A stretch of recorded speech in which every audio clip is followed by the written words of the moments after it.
Hey guys, thanks for stopping in and tasting Tequila with Brad. I'm your host, Brad Nickham. And today I've got a pretty cool treat. Just think if you were already successful, you've already made it in real estate, you've got multiple liquor stores, you've got tons of gas stations, and you've really started to really dive into some philanthropy and really start to help people. And then you decide, hey, I think I want to start a tequila brand. So what happens? You meet a guy named Samuel who's running a distillery in a small town in Mexico and has a couple tequila brands. One of them was a brand that came out and the people just truly got taken advantage of by other people.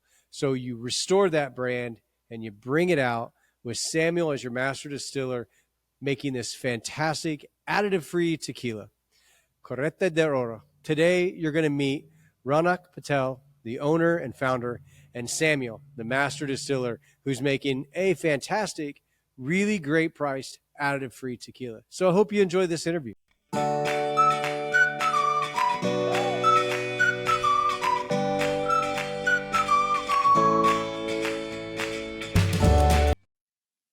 Hey guys, welcome to Tasting Tequila with Brad. I'm really excited about having you on.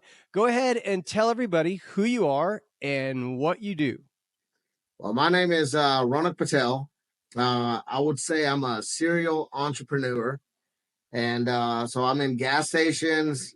We do liquor stores. I have insurance businesses, real estate. So I'm a real estate mogul as well. And then I had the opportunity to become an importer, and it has been the most amazing journey. So my name is Kunal Patel. I'm into the same thing, the gas station business. And like I said, the same thing, opportunity to do importing in the South Carolina side. Awesome. Hello, and I am Samuel de la Cerda. I'm the director to the Distillery Juanacatlan company, and I'm the owner to the company. Thanks. Well, welcome, guys. And we're here to talk about Carreta de Oro. Did I say it right? Carreta. Carreta de Oro.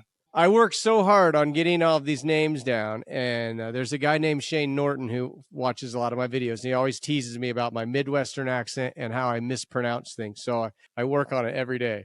So I've had this tequila for a little while. You sent me an amazing gift pack, and I want to say thanks for that. And I want to open all three of these up to get them in a glass so they can kind of rest, and I can try these. And while I'm doing that, why don't you tell me a little bit about your journey into tequila and agave spirits? I'll tell you the journey in getting into this business. When I started into the convenience store, I think the biggest part of the aspect of how I got to this point, to like this exact point of us having even this conversation, is helping people. I had one gas station in 2006. And I was content. You know, everybody wants to make a successful lifestyle. Everybody wants to be a millionaire. And in the Indian culture, the oldest male always takes care of his parents. So I wanted to make sure that I kept that honor in that system. And it's just been amazing because moved them down here. And I don't know if y'all felt like this before, but when I turned 30, I felt like I was going through a midlife crisis. I was like, what is the purpose in my life? You know, we're always looking for that. It's like everything's going so good and you got great kids, great wife, great family, business is amazing, but you're looking for that purpose. And you know, where I found my purpose is I had a lot of Hispanics working for me. I was 5 years old when I came to this country. So I learned English, did not want to learn any languages, took Spanish because everybody said it was easy in high school. And, I never wanted to take any other languages. I didn't even know, Brad, what a Hispanic looked like. I swear to God. I'm from Spartanburg, South Carolina. And I don't know how many people are out there that probably thought like I did. And then recently, I would look at just pull people's names up of famous actors and actresses. And I'm like, she's Hispanic? He's Hispanic? I'm like, what? I didn't know that, you know? So it was amazing, though. So like I said, 30, I went through a midlife crisis. And I didn't have anybody help me get to the level I'm at. And I just wanted to see somebody else become successful. And I wanted to be a part of that journey with them. So my nephew came in and my nephew taught him everything. And on my wife's side and taught him everything and bought a gas station for him. And Brad, he backed out. and I've never ran a business remotely. So my store manager's like, don't worry, I'll work 7 days a week. We'll do this, you know, I'll staff it. We got this, you know. So we created an amazing business plan, ran our first business, and after that, Brad, liquor stores and pharmacy. I opened a pharmacy and I bought shopping centers and warehouses. I mean, there was no stop to it. And then I had the opportunity when COVID hit. I was always looking for my employees. I had to open a charity called Patel Foundation of Low Country that focuses on education and feed the hungry here in the Low Country. And I had the opportunity to help Ruben, that runs my liquor store. He runs marathons. So he ran the Boston Marathon, and he was #1 for Mexico and 153rd out of 30,000 runners for the Boston Marathon. And I thought that's amazing. Right? I mean, he is so proud of himself. I mean, he's still running now, and he's trying to his goal is to try to get into the Olympics. So I'm pretty excited about that, and I can't wait till he finishes his dreams. Well, in the mix of it, I was always looking for sponsors for him. I sponsored his races and everything. And there was a soccer tournament here in Hardyville, and a couple of ex-FIFA referees came, and one of the most famous ex-FIFA referee was Gilberto Alcala Pineda.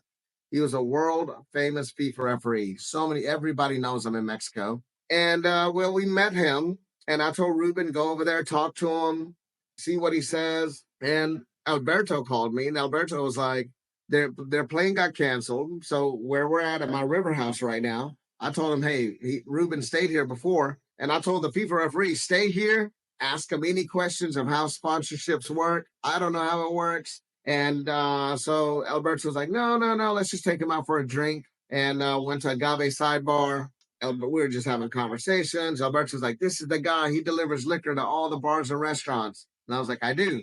And so in that journey, the Gilberto Alcala Pineda, which I didn't know how famous he was like, I need you to sell my mezcal. And I was like, okay. I mean, I'm looking at, there's so much product out there in the market, and I'm not a big drinker. You know, I drank Johnny Walker Black and Blue and a lot of the Ghost and Rares. So I was like, you know what? If I can help this guy out, like I helped a lot of other people out, why not? And it's up to the bars and restaurants to make the decision how the product is. So I started the journey in that. Same thing with the tequila. Went after a couple of restaurants in Bluffton, South Carolina, and I was trying to find out who's the owner so I can deliver to him. Well, the guy who delivers Mexican grocery to my gas station, he gave me the contact, went to Charleston, talked to Antonio and Yesenia, and they told me, they were like, hey, we can meet this day. So I went over there in the morning, had a conversation with them. I developed my own app for people to order that no one has in South Carolina. So it's completely different. I like to tweak things to how can you make it better and how can you make it cost effective, but not ruining quality. So quality is always #1 in my books, no matter what we do. Well, went over there, had a conversation with them. I was inviting them to Mexico City to check out the new mezcal that I'm building. So here's some of the mezcal bottles that I was creating. Very nice. So let me show y'all real quick. So this is what we started with, and I've got a bunch of brands coming out. And so that's the mezcal bottles. Let me see if I can bring them in, close them in. There we go. Okay, so started the journey in that, and he was like, I want to make my own tequila. And I was like, okay. And I've never been to a distillery in my life. So they invited me to this distillery in Tanteo. I mean, in Huanacatlan, that Tanteo was being produced out of. So actively, the only tequila that was being produced out of Huanacatlan, non-1551, was Tanteo at that time, and Espero. They did have that brand for a long time, which is the Carreta, but we'll explain about that in detail as time progresses in this meeting. But let me put these back real quick. Well, I went to the distillery. I invited my partner for the mezcal. So this is the project I was working on, and I started working on it. I was like, I'm 40 years old, 10 more years. This is my last hoorah, you know? It's like everything's going really well in all my other businesses. But Brad, I love strategy. I mean, we played Red Alert back in the days. We played Civilization. We played Warcraft and Starcraft and Stratego, Monopoly. I mean, it's just something about strategy you just love about chess. And so I was like, you know what? This is my last hurrah. Did phenomenal in all my other businesses. I'm excited to do this. Never done. I never had an import license. Never talked to distributors. I didn't even know how the percentages work. Nothing. Went to the distillery. The Tanteo rep didn't even show up. They're like, well, we don't have anything scheduled for y'all. So me and my partner from the Mezcal, I got Antonio and Yesenia from the La Haciendas from Charleston. And I looked at Pablo and I was like, Pablo, I don't know what's going on. So me and Pablo sweet talk Josefina, and she showed us the entire distillery in Spanish and just had a blast. Good people. When we first met them, we this is the bottles that they had of Carreta de Oro. This is Carreta de Oro, how the partners designed it, you know? We got that teardrop bottle. So this is how I found them. I tried the liquid. It was amazing. I fell in love with the añejo because I'm a Scotch whiskey guy. So I fell in love with the añejo. And we'll go in detail once we show the other bottles. But we found them like this and started the journey. Talked to Samuel. Samuel gave us the opportunity. But, you know, a lot of these, you know, one thing, I don't know if anybody ever discloses this information, Brad. And I do want, I hope a lot of people listen to this and they do view this podcast, because no one actually talks about this. But a lot of these distilleries that are out there, and people want to make their own tequila, but Brad, there's so many bad people out there. There's so many bad people in the aspect of like, they want to create product, but you got these hardworking people at the distillery, and half the time they don't get paid for the containers. They want everything on credit. Am I right or wrong, someone? You know, and I've talked to, and then I've had conversations even in America, a lot of these distilleries. So I had a chance to meet a lot of local distilleries. Like I told you, the what is it? The Fort Whiskey Old Hammer. That's Westport. Same thing happened to them. You know, so there's so many people that are willing. I mean, they want to grow their business. They're trying to find great, honest people to work with. But half these people always get screwed, Brad. And it's the same thing happens in Mexico. So many of these guys want to do business to grow their distillery, to create amazing product, and they try to trust them, but they always do them wrong. So I had to share that. But so I went to this distillery. We had a conversation. Pina came up to me, and Pina's like, Ronak, why don't you do this? Why don't you help us sell this product? And well, I started on the mezcal journey. I don't have my import license. I don't even have a distributor. Don't have a marketing person. And I was like, you know what? I'll figure it out. I own a liquor store, and I'll talk to suppliers, and we'll figure out what's going on. So I didn't have my import license. I didn't have any of this stuff. You know, all I knew is I had the relationship that I had from the distributors like Southern Glazers, Breakthrough, RNDC, Advantage, Winebow. We did amazing volume, amazing business, did business with the bars and restaurants. So imagine I know one forefront, and Indians are always in the liquor store industry. So we learn, you know, what's going on, what's the best tactics. You know, people use different tactics in every single state. Well, once I signed contracts with all these guys and we started working, I'm glad that Samuel trusted me. You know, there was a lot going on their side. Pablo, you know, imagine I never had a partner in any of my businesses. So this is the first business that I'm actually having partnership, and you're working with people and trusting them. And the one thing I like to tell people is I'm not going to let you down, because the one thing you'll never gain back in people is the trust. So why break the trust? You know, It's always good to build trust. And I hope people notice that and never do people wrong, because it's really bad when you see hardworking people get screwed at the same time. So I always tell them, what if something did that to you? You know, that's a philosophy to live by.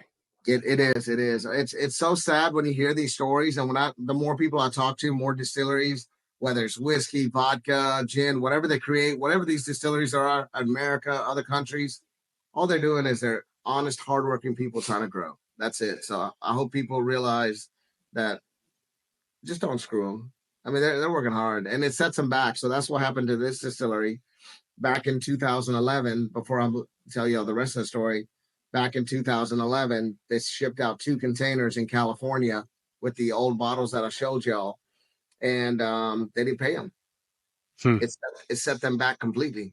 They had to reformat everything. They were shipping other bottles in other countries, but I mean, it just never took off. And Samuel had the opportunity to find Tanteo, huh, someone? Remember when you found Tanteo, what was it, 2015? 2016. 2016. Since 2016, Tanteo is God bless them. our customer. But 2016, someone had the opportunity and someone presented Tanteo to come see him. And that's when the journey of Samuel started. So, That's awesome. yeah. You know, I know there's a lot of unscrupulous people, but you know, one thing I've found in the tequila community is there's a lot of great people. It's been really impressive of how so many brands like lift up the other brands. Mhm. And I really find that, you know, I'm in the mortgage business, right? And Right. mortgage people aren't nice to other mortgage people. So when you see like companies that are, you know, really supporting and lifting up other brands and, you know, really talking about how, oh, that's a great brand too. I love what they do. It's really awesome. And the tradition and the families that are affected by manufacturing tequila is what I just love it. I love to see how the good impacts that there are on a lot of the communities. It's really impressive to me. Yeah. No, So 100%. let's talk about this juice a little bit. So we're making this with, I think it said like Midland agaves, right? Not highlands and not lowlands, but kind of in the middle. That's correct. Midlands agaves, right, someone? If you want to tell them. Yeah, all the agaves in Midland. You guys are grouped as owners that are also agave farmers, correct? Yeah, when we begin the company, we began with because we have problems in the past with the agave and 40 farmers in Juanacatlan put the company since 20 years ago only for resolve a problem to the agave. And this is the reason to born Carreta de Oro since 2008. But Ronak said we have problems with sell tequila, and we make other brands for many years. Gotcha. For 15 years, we made more than 40 brands, different brands, but not brands to the company. So no house brand, just making Yeah, other no people's house tequila. brands. And when I take the company in 2020, I want to change the philosophy because you need to know is now my principal office, because in the past I worked with automotive companies, but I'm owner to the company, and I work for a different company for some years. I have some experience directly in other types to company, and the farmers and owners say, why not you take the company and make changes to can to big the brand and the company.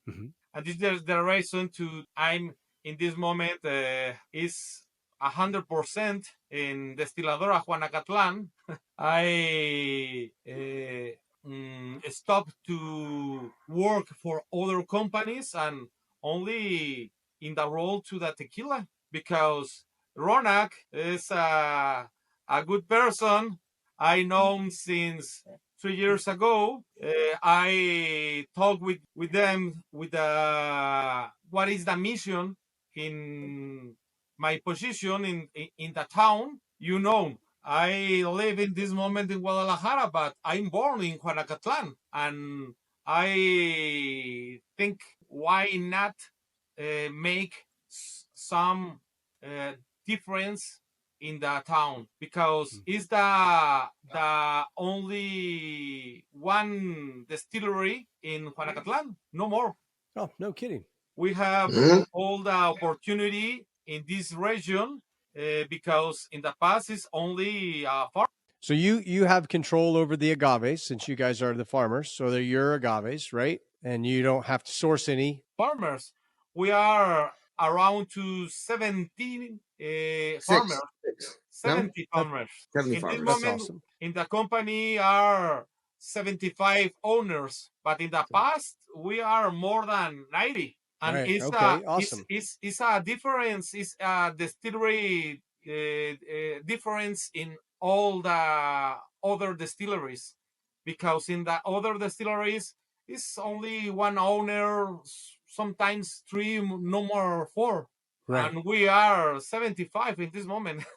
So that's pretty awesome that you've got a group there. There's a lot of people that can be impacted with that. Yeah, it's a So, company to the town, to that region. so for the cooking method, are you're using like an older stone or brick oven? Is that right? It's brick oven, only brick ovens. Okay. And then roller mill for extraction.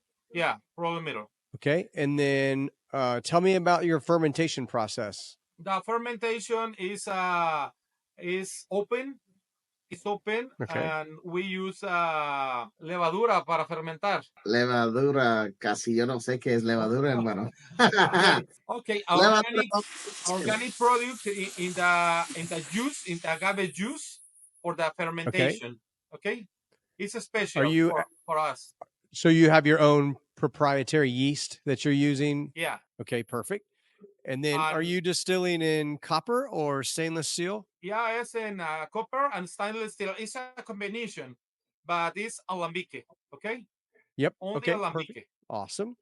And then for the Blanco, are you going straight to bottling, or do you rest that Blanco? Do you oxygenate it? Straight Or are to you just going straight to bottle? straight to bottom. All right. Yeah. Well, I poured some. Did anybody else pour any? Because We're about I hate to drink alone. Oh, no. We're drinking with you. Samuel, tiene su vaso. Hey, so remember I told you I didn't want to speak another language?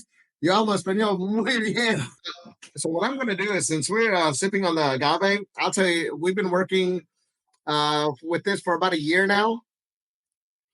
And let me know what you get out of it. And I'll tell you what some of the people gets out of it, and what we heard of all over Georgia and South Carolina. On the nose, I get a great cooked agave. And I get a little bit of that petrichor, a little bit of that wet concrete smell. Yeah. And I love that. It's so minerally, Yes. like a bell pepper. It's got a real nice. I get some vegetable smell. Very there, herbal. so, Very herbal, citrusy. yeah. Yeah, we have a deep well water. We're the only Okay. distillery in the Midlands. They're not giving out any more well permits. So there's not going to be any more Midland distilleries. We're going to be the only one. And it's almost like we have that area on a limestone with that deep well water. So you got all this clean water, and that's what makes the big difference. And that's where you get that minerality out of. Yeah, that's awesome. Okay, cheers. Salud. Salud. All those minerals come through in the taste too. That's so good. But still, the agave's there. That I'm such a fan of that cooked agave taste, and I try to explain that to my friends until they stand at the edge of a stone oven and smell it, and then taste it right out of the oven. It's hard to explain, that somebody hasn't tasted that, but a nice kind of sweet potato cooked agave, great minerals, and then I get a lot of spice at the end, a little bit of cinnamon, a little bit of baking spice. It kind of it's good for Christmas time, right? Some of that baking spice, cinnamon flavor, and a nice long finish too. That's a very good tequila. The finish is amazing. So what we do a lot of tastings, Brad. When we do a lot of tastings, there's people out there. Let me tell you something. This is crazy. There's people out there. I do not do tequila. No, I don't want tequila. When they try this, they're like, I do not do tequila, but this is good. Then you have people who drink vodka. The vodka ones that don't do tequila, they like this. Yep.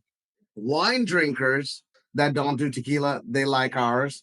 It's crazy. It's crazy. Like, you're not only are we opening market shares for tequila lovers, but we're opening new market shares for people who drink wine, the vodkas. I mean, we make mojitos out of this, pina coladas. You can mix it with sweet tea. We call it sweet tequila. I had a tequila Negroni today, right, with a good repo. So Ooh, I agree with you. I bring my bourbon people in with an añejo, and then 3 months later they're drinking a repo, and when they're here the next year they're sipping on a Blanco, and then they get totally drawn in, and There's still some bourbon up there that just hasn't gone away because no one drinks it when they come over anymore. Now it's all tequila. I love it. I love it. Yeah, I'm glad I let that rest a little bit because it's still opening up. It probably changes every time I'm going to go taste this. That's very good Blanco. Very good. I greatly appreciate it. Good job, Samuel. Very Yeah, good of job. course. So when we Every move to day the is better. repo, is the same tequila that your Blanco, is that going right into your repo? That's Okay. correct. Go ahead, Samuel. And so Yeah, what it's kind the of same. barrels are we using?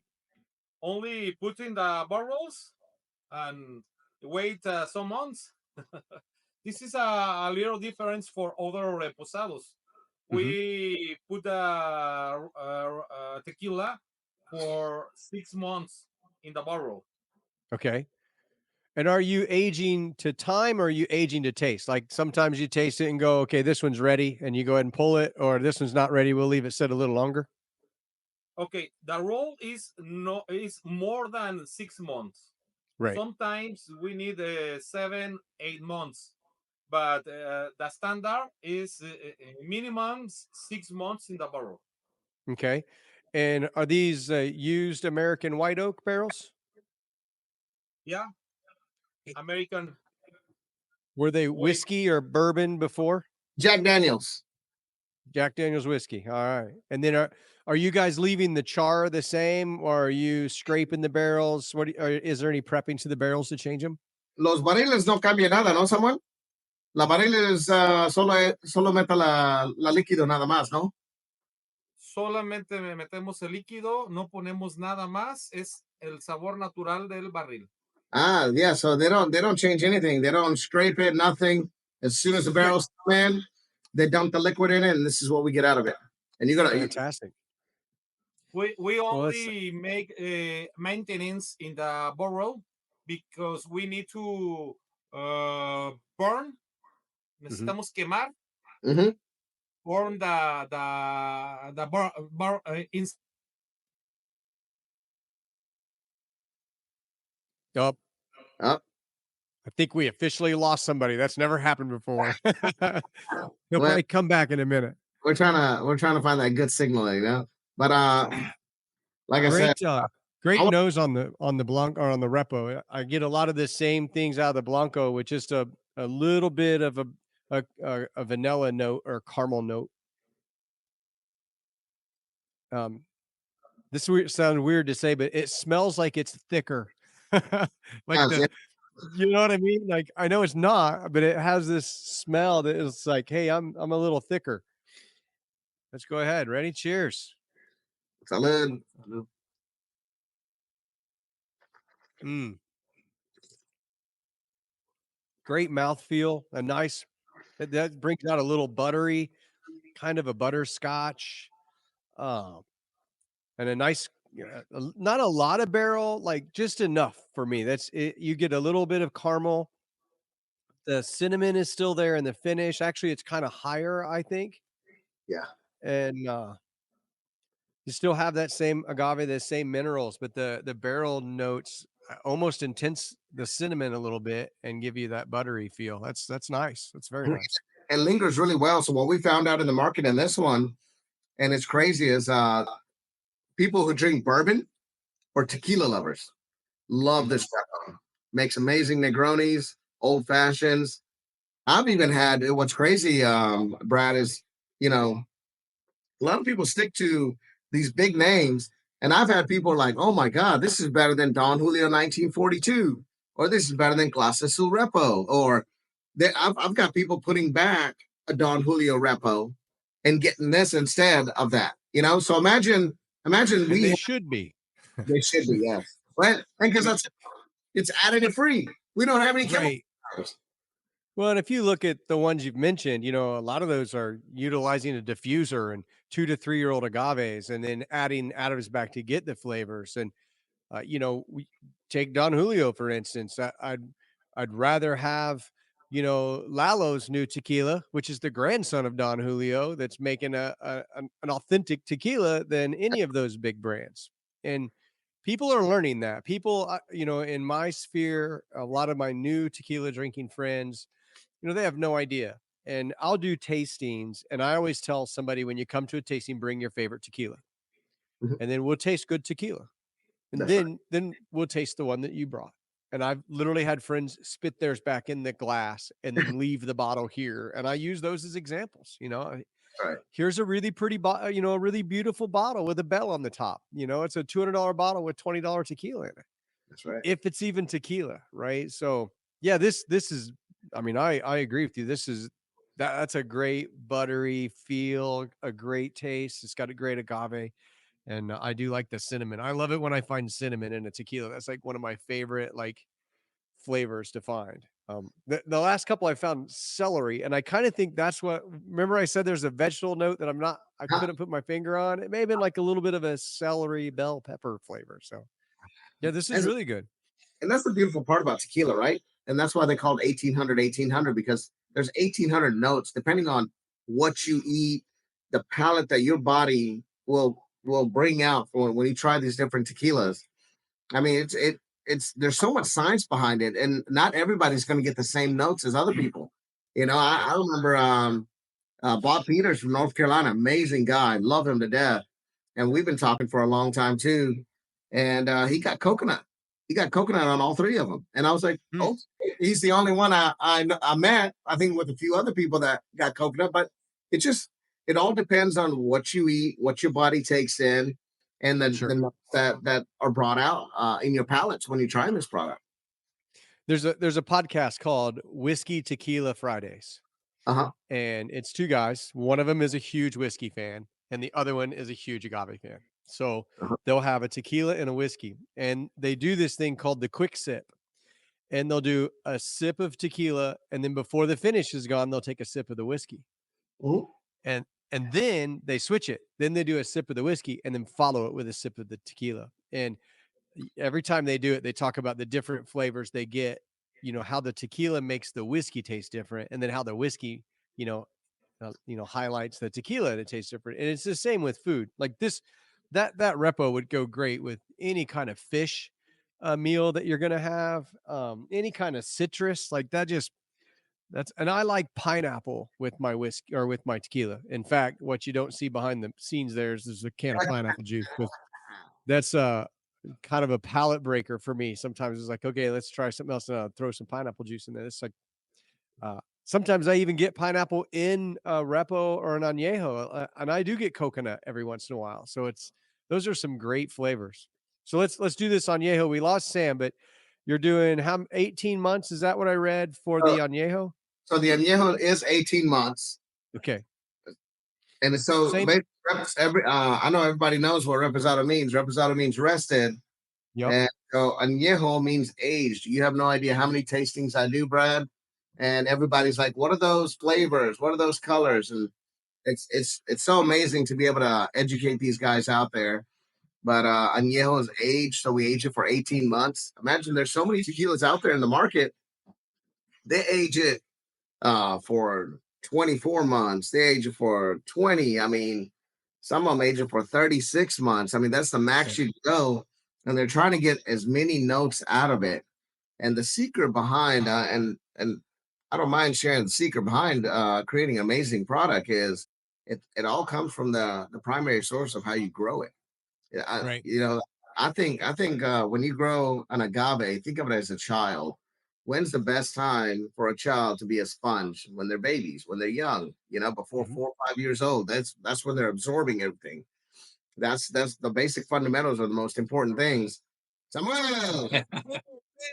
Sorry, but I have problems with my laptop because it's raining in this moment in Guadalajara. You're on the añejo. Cheers and welcome back. Yeah, so okay.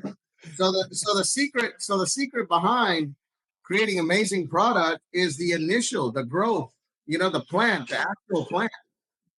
Then the rest of it follows afterwards. That will change everything else. But a lot of people like to take shortcuts. But people need to remember it's how you grow the nutrients that are in the soil that get absorbed in the agave. So I just want to put that out there. Well, I have a saying. I tell people that when they're tasting a tequila, that you're sipping somewhere between 6 and 8 years of sunshine. Yeah. Yep. That's right. 6 to 8 years of that plant living in that field, right? It's just living there, just waiting. It's taking up everything that's happening over all those years.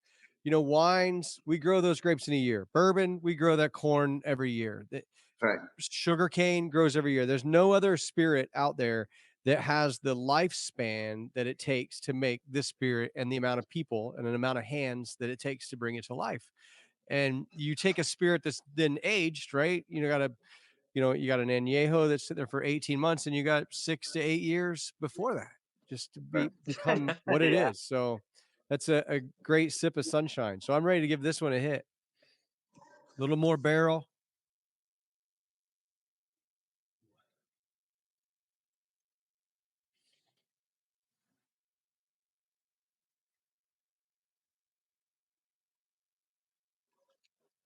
Great agave, but I get almost what I call a burnt sugar, like a really hint taste of like creme brulee burnt sugar. I love that. That's very good. You get a little bit. You get cinnamon in this one as well. You get that orange. In the finish. Yeah. Right as you start to say that, I get like a hit of the citrus, and then the cinnamon finishes out like it did in both the others. Like the cinnamon came out in the Blanco and the Repo in the finish, earlier in the Blanco and then later in the Añejo, but you still get that cinnamon in the end. That's a little bit of mint too. Okay, I had a lot of people say they get mint out of too. Yeah. Yeah, it's a little bit of mint that I didn't get in the other two, but I get it in the Añejo. I've had a lot of people when we did tastings, they love these añejos and repos because it lingers really well. And a lot of people are so much into whiskeys and bourbons and scotches, they love this añejo because of the lingering. And you still taste it. You got, it's just so sweet, so natural. Good, and you still, you have that buttery flavor and feel that you had in the Repo too. So how many times are you reusing these barrels? Are these barrels that you've used for years and they're being just reused, or are you using them and then reconditioning them and using them again? Someone? When it's añejo, we use only 3 times because the barrel is no more. But the reposado we can to use more than 6 to 9 times, no more. Okay. Yeah, that seems pretty common. And there's not a lot of color, which tells me you're not putting anything in there to give it color. It's getting the color from those barrels, and it has a nice color, but it's not over colored. It's a right? natural color. Yeah. Yeah. You get some of these repos and añejos and you pour them and you're like, that looks like it's been in a barrel for 10 years to get that dark. Right. And this is great. This is good stuff. So is there anything new coming down the pike? Do you have any other products that you're going to pop out? I got extra añejo coming out. Oh, there you go. That's awesome. I didn't send you any, but It's extra añejo. I'm sending you some extra añejo, but we got some extra añejo coming out. We got some premium well tequila coming out. We got premium tequila. I got to go look in that box. I didn't see any extra añejo in that box. I need to go look. So we're working on extra añejo, and I'm going to send you some. It's going to come in bottles like this. Beautiful. And so we're going to create those, and we're going to create like I said, the well tequila, the premium well that a lot of people are asking for, and then we got a premium tequila that's high proof, 52%. You're gonna love it. You're gonna love it. That's one of the things I was going to ask you. So when you're coming out, of the still, you're probably at 50, 53, right? And then are you proofing it down with the well water? Is that what you're bringing it down to the 80? Samuel, ¿cuánto proof sale la desaladora? ¿60 o 58? No, puede salir hasta 64 grados de alcohol. 64. That's right, 64. 64, and then you're proofing it down with your water, your well water. But the proof is 128 in proof. Right, yeah. Because it's a double, no? Yeah, double. Yep. So are you going into the barrel at a higher proof and then proofing it when you bring it out of the barrel, or are you proofing it and going into the barrel? No, it's a higher proof. It's a natural tequila. And we down only when it's bottling. Okay, so you're going When in cast strength to age and then proofing it down once you barrel. That makes sense. yeah, That's fantastic. The añejo is opening up even more. Like there's more flavors every time I go in. So what we found out in tastings on this one, Scotch whiskey lovers do not like tequila. Love the añejo. Yeah, it's Love the añejo. I got more caramel like the third time in here. I'm getting a lot more caramel flavoring. And, all of the barrel contributes, but the agave's there in front, and that's I don't like when tequilas have the barrel remove the taste of tequila and make it a whiskey. I like that agave in the front, and that's still there, so that's awesome. Yeah, we So want when's your when do your other tequilas come out? Your añejo and your high proofs. When will we see those on the market? we're working on it. I'm hoping. I know the premium well tequila should be out later on this year. Okay. The extra añejo is going to be a while. Probably vamos a decir el 26 somewhere. El extra añejo. sí, en el 26. Yeah, so 2026 we should have extra añejo. We're also working on the high proof. The high proof we should have hopefully later on this year as well. We'll start with the Blanco. We got the Repo coming as well. We're working on single barrel program. I have a lot of restaurants asking for single barrel, tons. Yeah. But we're waiting to do it the right way.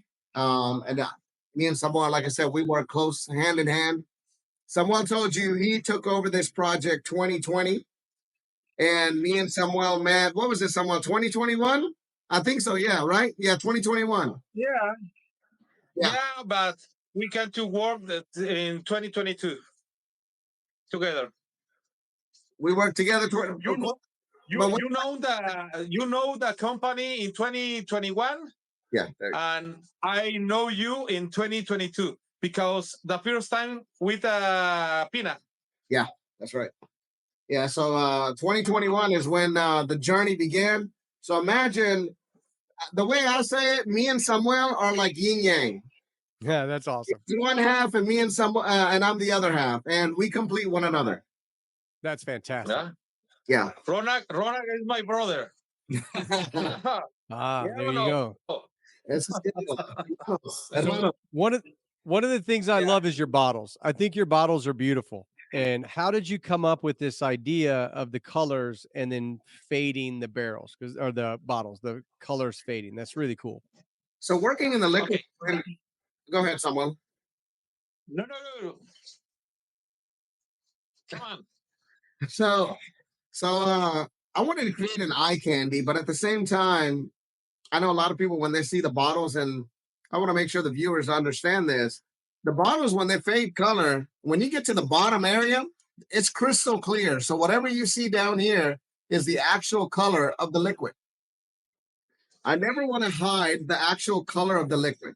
So on the bottom, you will see the actual color of the liquid. That's correct. And so I wanted to make sure that stands out. And when we designed these bottles, if you look at it and you can see it, it looks like there's gems on the bottle of every single one. Look at that. So they're fantastic. It's imagine, and this came out of coincidence as we were designing the gem. I was like, Samuel, it looks like we got hidden gems in here, Yeah. So the design of the bottle just came amazing, but I was thinking more like Milagro. I was thinking more like creating an eye candy, because when I work with distributors, and we work with National, so Ronald runs National in South Carolina. I run Savannah Distributing, amazing guys. Both of the guys are amazing. Breakthrough is amazing. All these distributors are great people. But when we started working with them, it's hard because you got to earn one thing, and I want people to really truly understand this aspect of it too. That first year, and I want to definitely say it in this first podcast I've ever done. The first year, there is no secret. I want to tell everybody out there who's wanting to learn how to launch their own brand, there is no secret. I can tell you everything to prevent any mistakes, but just get ready to lose money. You will lose tons of money, because what you're going to do is you're going to throw darts at the wall, and you're going to try to figure out where your tequila lands.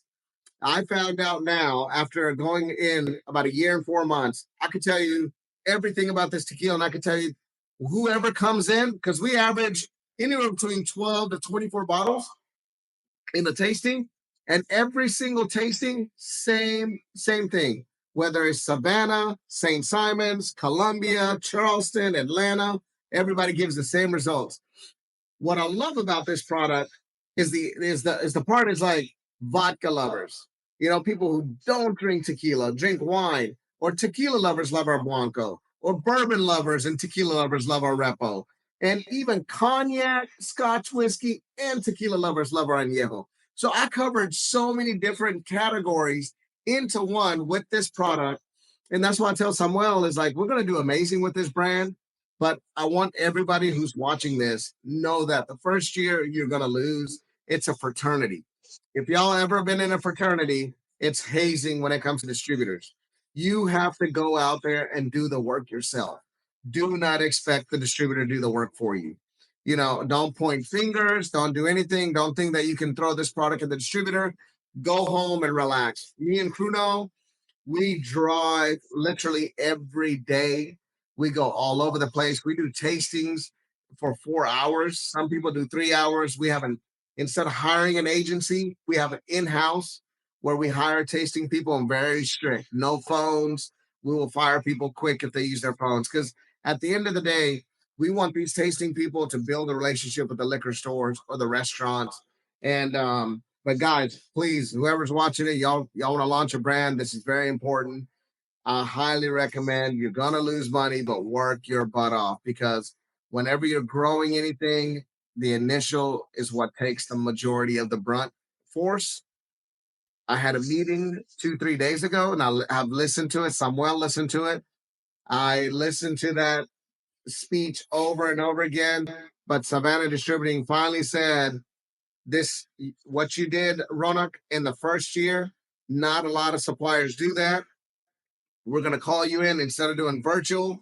You're going to get in front of all our sales teams in person, GSM, and this will be our core product that we're going to start moving in the state of Georgia. And you have no idea, like, I felt like so much joy, like you want to have tears coming out. It's like you want to pat yourself on the back because you made it, like you made it through that fraternity, you made it through the basic. Yeah. But it's amazing. It's always build good relationship. Relationship matters a lot. So where can people find this? So, I'm in Indiana, and honestly, we have horrible tequila distribution. You can't find anything here, except for those big, ugly brands we talked about.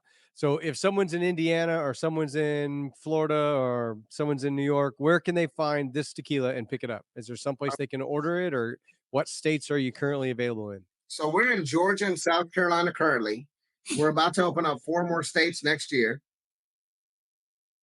Florida Next year's in a couple of days. That's correct. So, when we start Florida, so I did. Let me step back a little bit. Back in July, they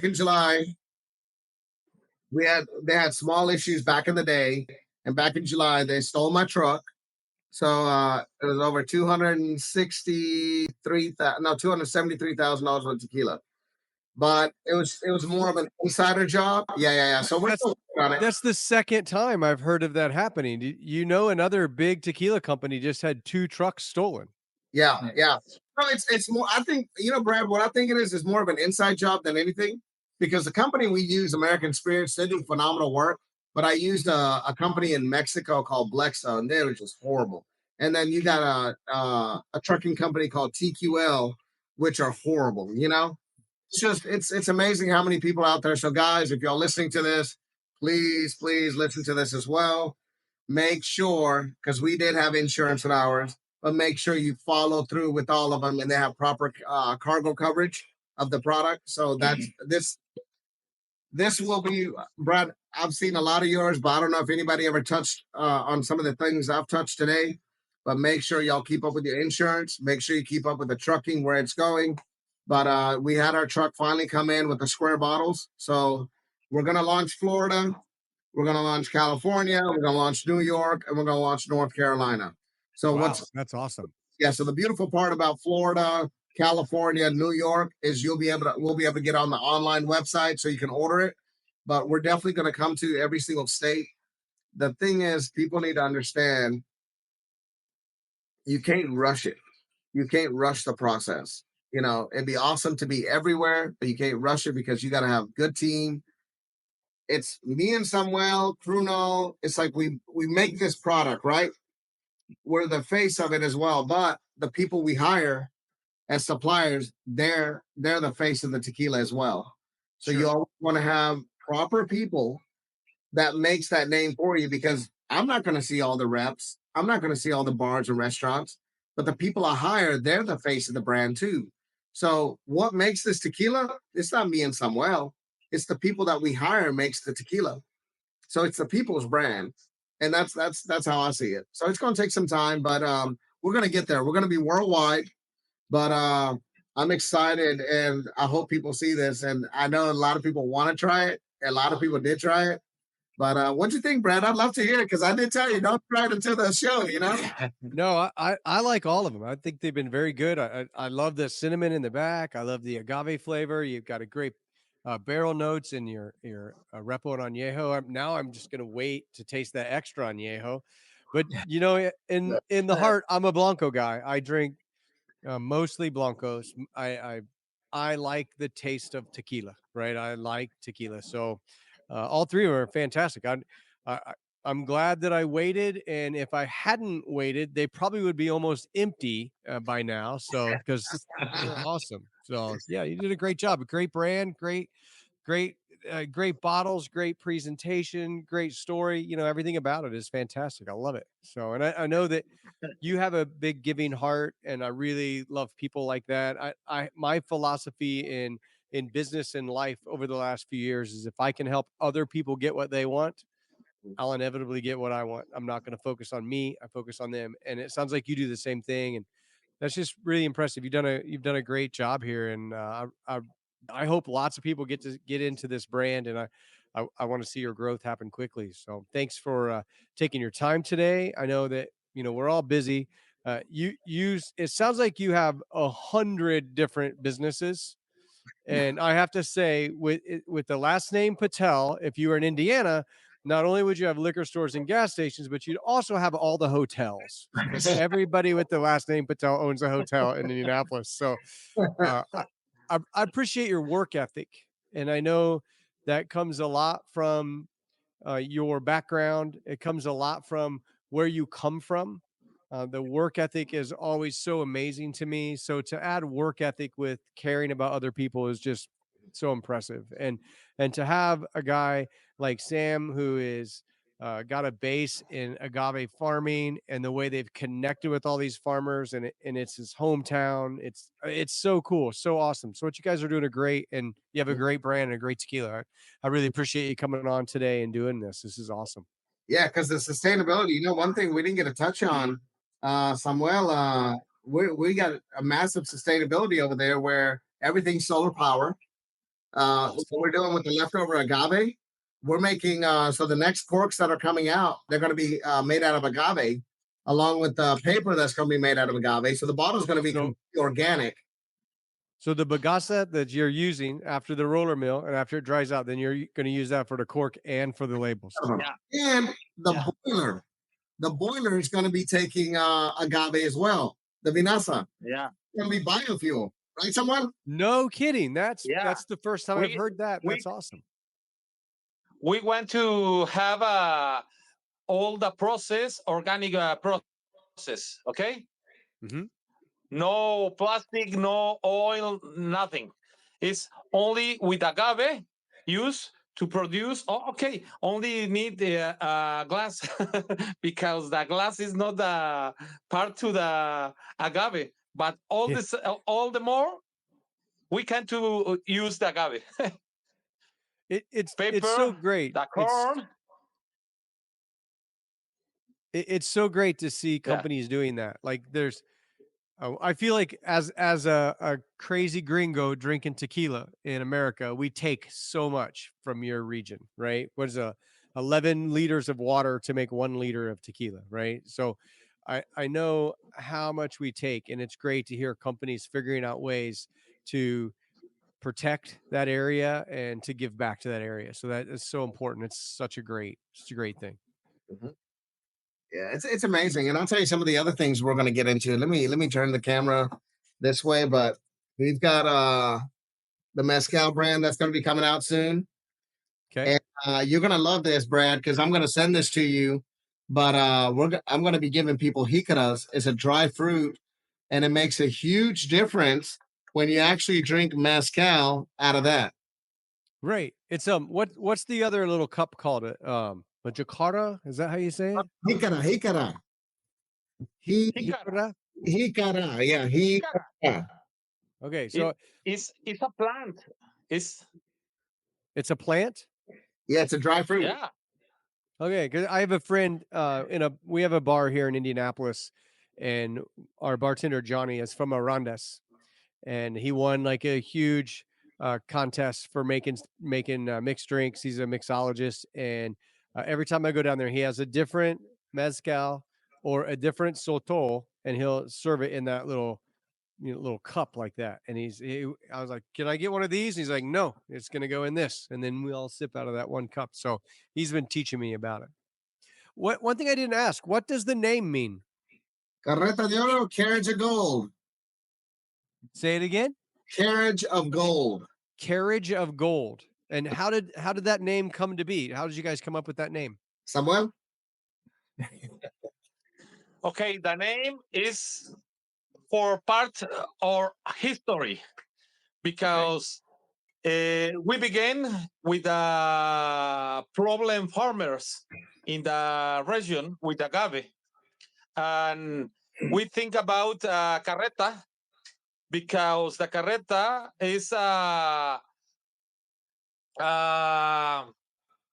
car and in the past when all time is run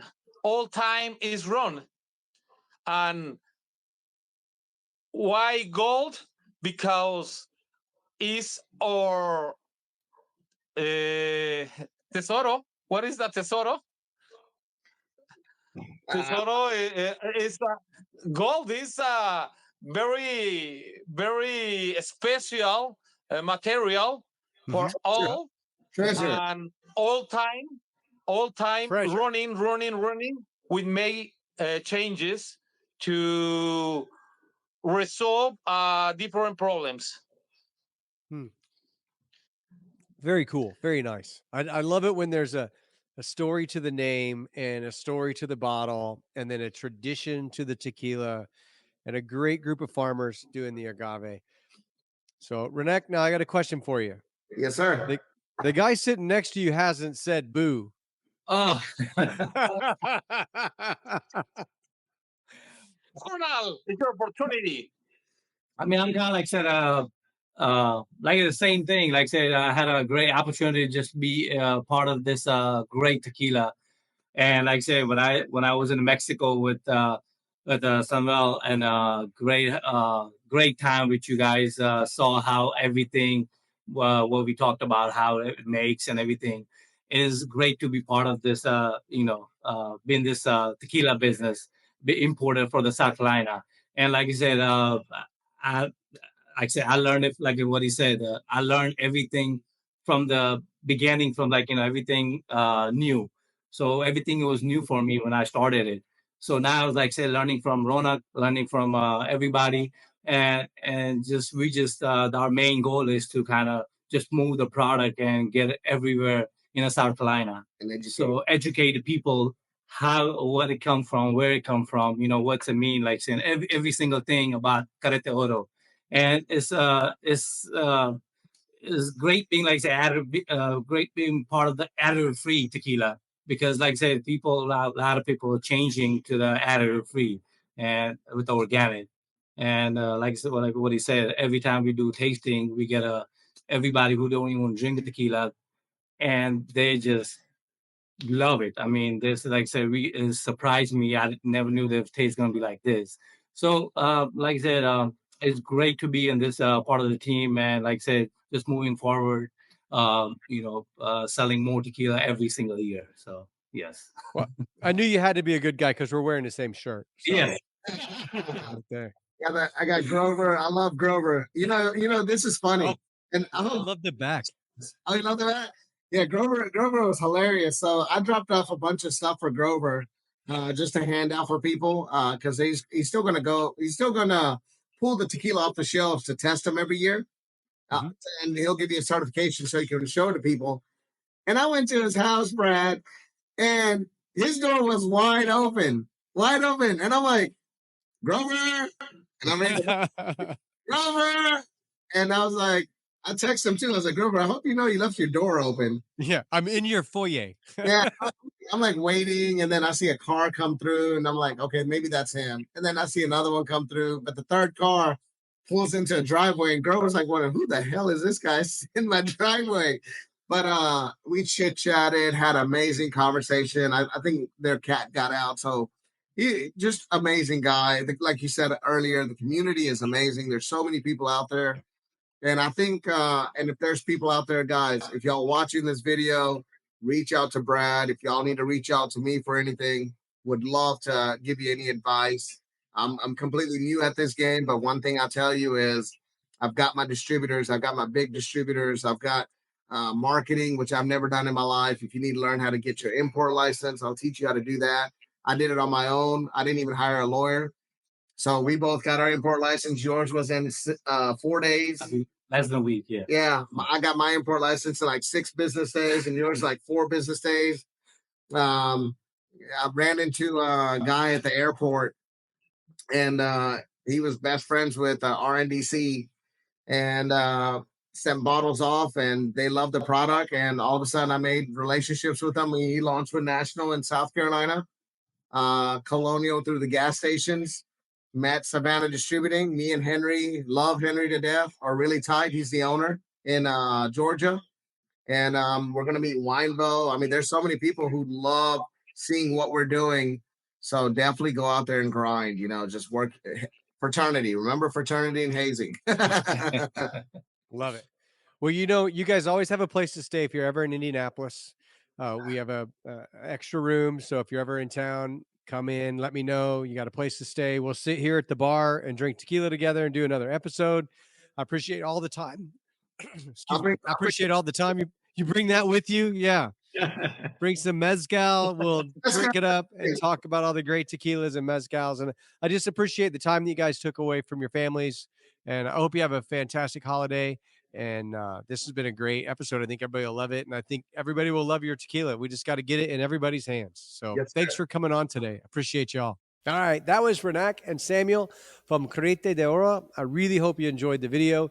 You can find them at carretadeoro.com. You can find them on Facebook at Drink Carreta de Oro, Instagram at Carreta de Oro, and TikTok at Carreta de Oro. I'll put all of the information in the summary of the video, so check it out. Definitely check their tequilas out. Fantastic, great, additive-free tequila. Thanks for tuning in.